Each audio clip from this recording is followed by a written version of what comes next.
எல்லா செயல்களுக்கும் மூலதனமா இருக்கிறதால தான் என்ன மூளைன்னு கூப்பிடுவாங்க. நீங்க சிந்திக்கிறது, தகவல் பரிமாற்றம் செய்யறது எல்லாம் என்னாலதான். நான் ஒரு லைப்ரரி மாதிரி எல்லா விஷயங்களையும் கத்துக்கிட்டு கற்ற விஷயங்களை பத்திரப்படுத்தி வச்சு உங்களை பெரிய அறிவாளியா காட்டுறது நான் தான். உங்களோட உணர்வுகளையும் உடல் அசைவுகளையும் கூட நான் தான் கட்டுப்படுத்துறேன். ஆனா ஏதோ உலகத்திலேயே உங்களுக்கு தான் இல்லாத வேலையும் பிரச்சனையும் கவலையும் இருக்க மாதிரி நிம்மதி இல்லாம மன அழுத்தத்தை உண்டாக்கி எனக்கு பிரஷர் குடுக்கறீங்க. சரியா தூங்குறது இல்ல, சத்தான உணவு சாப்பிடுறது இல்ல, உடற்பயிற்சி பண்றது இல்ல, மனச அமைதியா வச்சுக்க ஒரு சின்ன முயற்சி கூட எடுக்கிறது இல்ல. இதனால எனக்கு புத்துணர்வு கொடுக்கிற ரத்த குழாய்கள் பாதிக்கப்பட்டு பக்கவாதம் வருது, ஞாபக மருதி, சிந்திக்கும் திறன், முடிவெடுக்கிற திறன் குறையுது, மனசு சம்பந்தப்பட்ட பிரச்சனைகள் கூட வருது. மது அருந்தி என் மதிய மயக்கி என்ன முட்டாளாக்குறன்ற பேர்ல உங்களை நீங்களே முட்டாளாக்கிக்கிறீங்க. எதுக்குங்க இந்த பரபரப்பு? அமைதியா வாழுங்க, நல்லா தூங்குங்க, நிம்மதியா இருங்க, புத்திசாலின்னு எனக்கு பேர் வாங்கி கொடுங்க. அதுதான் உங்களுக்கும் பெருமை, எனக்கும் பெருமை. உங்க உடம்புல எல்லா உறுப்புகளும் 1 2ன்னு தான் இருக்கும். ஆனா நான் மட்டும் தாங்க 32 இருக்கேன். நான் அதிகமா இருக்கிறதுனாலவோ என்னவோ தெரியல, நீங்க என்ன சரியாவே கவனிக்கிறது இல்ல. இன்னும் நான் யாருன்னு தெரியலையா? நான் தாங்க உங்க பல்லு பேசுறேன். நான் நீங்க சாப்பிடுற உணவை மென்னு சிறு துகள்களா மாற்றி செரிமானத்துக்கு முதுகெலும்பா இருக்கிறேன். பல்லு போச்சுன்னா சொல்லு போச்சுன்னு சொல்லுவாங்க. நான் இல்லன்னா உங்க பேச்சு கூட தெளிவா இருக்காது. நீங்க சிரிக்கும் போது உங்களை பளிச்சுன்னு அழகா காட்டுறது நான் தான். நான் இல்லன்னா நீங்க சிரிக்க கூட யோசிப்பீங்க. இவ்வளவு முக்கியமான எண்ணெய புகையில பாக்க போட்டு சிகரெட் பிடிச்சு அழுக்காக்குறீங்க.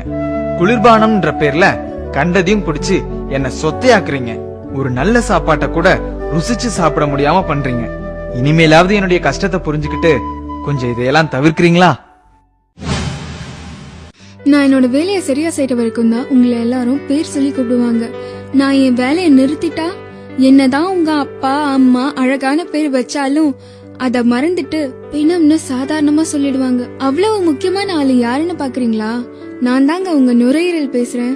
எவ்வளவு தூசும் மாசும் நிறைஞ்ச காத்த நீங்க உள்ள இழுத்தாலும் நீங்க வாழ்றதுக்கு மூல காரணமா இருக்கிற ஆக்சிஜனை மட்டும் சுத்திகரிச்சு உங்க உடலுக்கு அனுப்புறேன். ஏற்கனவே சுற்றுப்புற மாசால சிரமப்பட்டு இருக்கேன். அத புரிஞ்சுக்காம என்னைய சிகரெட்டு பீடி பிடிச்சு நச்சு வாய்களை செலுத்தி என்னைய அடைக்கிறீங்க. வேலை செய்ய விடாம என்னோட காத்து பைகளை செயலிழக்க வைக்கிறீங்க. புற்றுநோய்க்கு மட்டும் இல்லாம பல நோய்க்கு ஆளாக்குறீங்க. இது என்னோட நுரையீரல், என்ன வேணும்னா செய்வேன்ற மாதிரி என்ன மட்டுமா கஷ்டப்படுத்துறீங்க? நீங்க இழுத்து விடுற புகை உங்களையும் மத்தவங்களையும் பாதிக்குது. உங்களை அழிக்கவே உங்களுக்கு உரிமை இல்லாத போது மத்தவங்களை அழிக்க உங்களுக்கு என்ன உரிமை இருக்கு? பூவை போன்றவள் நான், சாம்பல் நிரப்புற கிண்ணம் இல்ல. விடுங்களேன், வேண்டாமே, வாழுங்க, வாழ விடுங்க. ஹலோ, கொஞ்சம் நில்லுங்க. என்ன கேக்குதா? நான் தான் உங்க இதயம் பேசுறேன். இதயம்னு சொன்ன உடனே உங்களுக்கு ஞாபகம் வர்றது உங்க காதல் தான். இப்படி காதலின் சின்னமான என்னையும் கொஞ்சம் காதலிக்கலாம்ல. நான் ஒரு நிமிஷம் கூட ஓய்வெடுக்காம துடிச்சு துடிச்சு ரத்தத்தை சீரா உங்க உடல் முழுவதும் கிடைக்க செய்றேன். நான் துடிக்கலனா நீங்க துடிச்சு போயிடுவீங்க. ஆனா சிகரெட்டு, மது, ஆரோக்கியம் இல்லாத மேல்நாட்டு உணவு, கொழுப்புள்ள உணவு சாப்பிட்டு உடற்பயிற்சியும் செய்யாம எனக்கு அழுத்தத்தை கொடுத்து மாரடைப்பு வர செய்யறீங்க. ஒண்ணு மட்டும் ஞாபகம் வச்சுக்கோங்க, நான் துடிக்கிறத நிறுத்தினா உங்க துடிப்பும் அடங்கி போயிடும். இனிமேலாவது அவன் சொன்னா இவன் சொன்னா ஸ்டைலு பிரஸ்டீஜ்னு சொல்லிட்டு இந்த பாழா போன விஷயங்கள் எல்லாம் செய்யாம நல்லா சாப்பிட்டு ஓடி ஆடி உடற்பயிற்சி செஞ்சா காதலின் சின்னமான நானும் நல்லா இருப்பேன், காதலிக்க நீங்களும் நல்லா இருப்பீங்க. ஒரு வேளைக்கு சாப்பிட சொன்னா 3 வேளை சாப்பாட்ட ஒரே நேரத்துல சாப்பிட்டு என்ன திணறடிக்கிறீங்க. இது உங்களுக்கே நியாயமா இருக்கா? யாருன்னு யோசிக்கிறீங்களா? நான் தாங்க உங்க வயிறு பேசுறேன். வெந்தும் வேகாத கொழுப்புள்ள உணவை இஷ்டத்துக்கு சாப்பிடுறீங்க. அதை நான் செரிக்க வைக்கிறதுக்குள்ள நொந்து நூலாயிடுறேன். செரிமானத்துக்கு உதவி பண்றேன்ற பேர்ல கேஸ் நிறைஞ்ச குளிர்பானங்களை குடிக்கிறீங்க. இதுல மேலும் நான் புண்ணாயிடுறேன். இப்படி ஒரு பக்கம் அதிகமா சாப்பிட்டு சாகடிக்கிறீங்கன்னா இன்னொரு பக்கம் வேலைக்கு சாப்பிடாம டயட்ன்ற பேர்ல சாகடிக்கிறீங்க. இது போதாதுன்னு இன்னும் கஷ்டம் கொடுக்கற மாதிரி மது அருந்தி அந்த கசப்ப மறைக்க ஆரோக்கியம் இல்லாத உணவை சைட் டிஷ்னு ஸ்டைலா சொல்லிட்டு சாப்பிடுறீங்க. நீங்களே கொஞ்சம் யோசிச்சு பாருங்க, நான் எவ்வளவு மென்மையானவன்னு. குப்பத்தொட்டி மாதிரி கண்டதையும் போட்டு நிரப்புறீங்களே, இது வயிறா இல்ல குப்பத்தொட்டியா?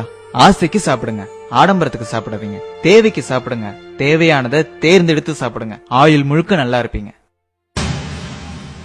நான் ரொம்ப நல்லவங்க. எனக்கு தீங்கு செய்ய நினைக்கிறவங்களுக்கு கூட முடிஞ்ச அளவுக்கு நன்மையே செய்யறேன். என்ன பாக்குறீங்க? நான் தான் உங்க கிட்னி பேசுறேன். உங்க உடம்புல உள்ள அழுக்கு அனைத்தையும் வடிகட்டுறது நான் தான். உடம்புல உள்ள தண்ணி, உப்பு மற்றும் அமிலங்களை சமநிலையா வச்சுக்க உதவுறேன். பல்வேறு ஹார்மோன்களையும் நான் சுரக்கிறேன். பல நன்மைகளை உங்களுக்கு செய்யற எனக்கு பதிலுக்கு நீங்க என்ன செய்றீங்க?